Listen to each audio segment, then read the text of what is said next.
Est-ce que celui qui jure par autre qu'Allah est mécréant? Est-ce que celui qui dit la vie de ma mère ou la vie de mon père devient mécréant? Cette parole comporte des détails. Bismillahirrahmanirrahim. Certes, le prophète alayhi salatu wassalam a dit Man halafa bi ghayrillah faqad ashrak. Cette parole du prophète alayhi salatu wassalam signifie celui qui jure par autre qu'Allah, alors il a fait le shirk. Celui qui est concerné par ce hadith, c'est celui qui, lorsqu'il jure par sa mère ou par son père, par exemple, en disant la vie de ma mère ou la vie de mon père, il glorifie sa mère ou son père comme il glorifie Allah. Bien sûr, ici c'est du shirk. Mais en général, ceux qui jurent par leur mère ou par leur père, ils ne glorifient pas leurs parents comme ils glorifient Allah. Selon le grand savant, l'imam al-Shafi'i, fondateur de l'école shafi'ite, celui qui jure par autre qu'Allah, il a commis quelque chose de déconseillé, makrouh.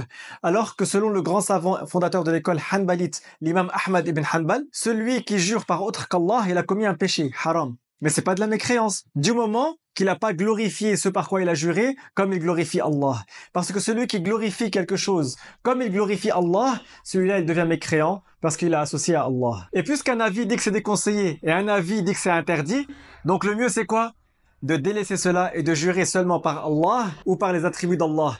Par exemple en disant « Wahiyat Allah ». Par exemple, s'il jure par Allah ou s'il jure par la vie d'Allah, et bien sûr, cela est permis. Si ce n'est pas déjà fait, je vous invite à vous abonner et partager la vidéo, bien sûr. Walhamdulillahi Rabbil Alamin.